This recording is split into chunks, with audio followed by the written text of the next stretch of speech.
Amici bellini e notte, ma non possiamo non fare l'analisi tattica, anzi addirittura faccio prima l'analisi tattica e poi le parole di Spalletti, perché non penso posso far rientrare tutto in un solo video e poi ti siete solo tu e parla solo tu e quanto parli e che lagna e fai video più vabbè, ja, cominciamo.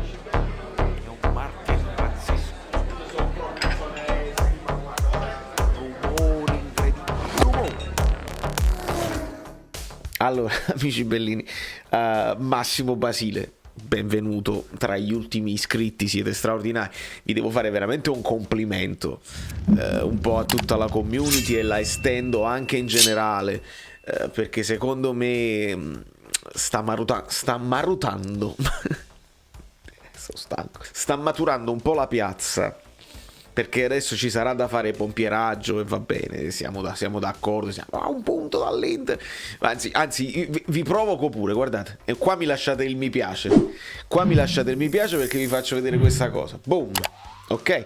Che non è solo la classifica perché ci piace, ci fa piacere, eccetera, eccetera, ma se voi guardate il Napoli è la squadra più in forma del campionato. Vince, pareggio. E quel pareggio è quel pareggio che sappiamo con la Juventus. Però non c'è male, non c'è proprio male come andazzo, come andatura, ma noi non parliamo di scudetto, ne parlerà Osimhen, quindi dello scudetto ne parliamo. Non è che uno non ne vuole parlare, ma ne parliamo nel prossimo video. Questo invece è un video dove si mette il mi piace per la tattica, per gli XG che abbiamo già visto e che tu dici anche però la sensazione sembrano più alti di quelle che e vi spiego anche il perché è più alto di quello che voi crediate, però guardiamoci nell'anima, non che sia così. Allora, con un Amrabat andiamo direttamente la maglietta Messico 86, potete trovare sul fluido.net la maglietta Messico 86 con la tazza, le cose, chi l'ha comprata si è trovato bene, poi no, bevo. Ma facciamo un po' di spazio per far vedere, ecco, c'è sta pure la signorina sotto, così, togliamo anche la coppia. Vedete come li dispongo? Poi nella live che ci sarà mercoledì nei numeri probabilmente vedremo anche posizioni medie eccetera eccetera, ma io non sono convintissimo che si tratta, perché si è parlato insomma di 4-3-3, di 4-2-3-1 un po' ibrido, perché la posizione di Fabian che era un pochino ibrida, un po' a tutto campo, però io li ho visti così come posizioni medie, nel senso in generale il piano gara prevedeva un Mario Rui più avanzato, quindi con Insigne che avete visto che si accentrava moltissimo, finiva anche qui molto spesso per chiudere l'azione, con Mario Rui che doveva avanzare un pochino, Di Lorenzo quando le sue scorribande gli riuscivano lasciava un Politano più esterno e Di Lorenzo provava ad accentrarsi la sovrapposizione interna come si suol dire, però Fabiano lo abbiamo visto qui, lo abbiamo visto qua, lo abbiamo visto vicino anche a Lobotka, è un 4-2-3-1 ragazzi con il possesso palla. Questo significa perché poi il 4-2-3-1 con il possesso palla le posizioni medie cambiano perché tu ti devi andare a prendere le posizioni, e mi spiego anche perché non mi è piaciuto tantissimo Zielinski e lo stabilisco con questa posizione un po' troppo interna di Insigne che alla fine rischia di pestarsi un pochino i piedi col polacco e quindi c'era meno spazio per le scorribande, per gli strappi di Zielinski. Poi ovviamente non c'era tanta profondità perché Venezia si è abbassato moltissimo e Spalletti ci ha anche detto che gli abbiamo concesso il tempo per abbassarsi e per non dare, noi dovevamo essere un pochino più verticali, ma le parole di Spalletti le affrontiamo dopo.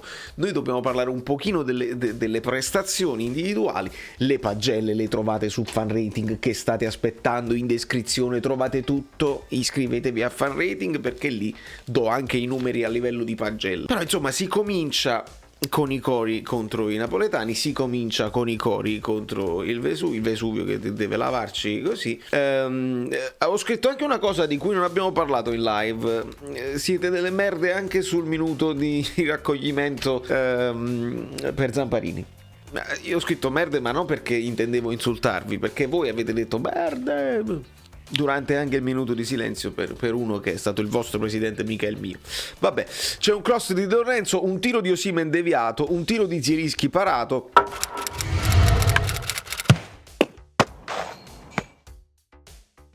un tiro di Insigne centrale, Politano alto, questa è stata l'occasione più bella, c'è stata qui, anche Bobotta era molto mobile, cross di Bobotta da questa parte, Di Lorenzo si trovava qui a ricevere di testa e Politano era questa volta più centrale, più interno e di destro al volo sfiora la traversa, veramente bella questa azione ragionata del Napoli. Poi c'è la traversa, perché quello prende pure un palo, l'incrocio dei pali, Osimhen si allarga su assist di Insigne, si allarga Osimhen da molto largo, riesce a trovare il tiro che prende il palo. E poi c'è l'occasione di Okereke che lascia un po' sul posto Juan Jesus, bisogna dire, si beve anche Rachmani con un dribbling e riesce a tirare in porta, Ospina attento. Quindi così si chiude un primo tempo non troppo trascendentale, il Napoli in controllo, il Napoli che meritava di farlo, magari un golletto. Ma quello che vi facevo vedere, che vi volevo far vedere, è questo qua, cioè perché poi si arriva a 1,80 e quando, perché è il concetto del quando si arriva a 1,80 di XG. Guardate bene, questo è diciamo lo svolgimento degli XG, no? In che minuto si arriva, e come voi potete vedere non siamo assolutamente a 1,80 finché non segna Petagna. Cioè il gol di Petagna, che vale 1,040, forse anche di più, forse 0,53 se non sbaglio, fa salire, noi eravamo a 1,20 e fa salire poi a 1,80 gli XG totali, che prima insomma era 1,20, quindi non avevamo fatto né malissimo né troppo bene, perché poi se andate a rivedere gli XG di tutte le altre partite nei video di Caffè Napoli 1926 vedrete altre partite dove abbiamo avuto numeri più alti ma anche numeri più bassi, proprio senza problemi. Quindi questa è una partita tipica del Napoli, risolta in maniera atipica, perché la risolve Osimhen con un gran colpo di testa. Prima c'era una parata di Ospina all'inizio secondo tempo, un'altra parata di Ospina su calcio d'angolo, un tiro da fuori e Ospina la para bene. Poi c'è il gol di Osimhen che salta comunque molto alto, bello, proprio anche stilisticamente bello da vedere, su assist di Politano, beccato, profezia da Silvermele. Poi c'è un tiro di Zielinski alto, un tiro al volo di Insigne che finisce anche lui al lato, e poi Petagna sale in cattedra, perché poi entreranno, ovviamente vediamo anche come entrano nel finalissimo i vari sostituti. Ritorniamo con la situazione qui di Juan Jesus qua, Rachmani qui, Di Lorenzo, e non si muovono questi qua, ragazzi, non si possono assolutamente muovere, tranne poi quando entrerà anche Gulam finirà qua e Mario lui finirà più avanti. Ma andiamo proprio con ordine, perché prima di tutto entra Mertens al posto di Insigne, Zielinski resta ancora in campo, Fabian sta qua ed entra Elmas al posto di Politano. Cosa succede?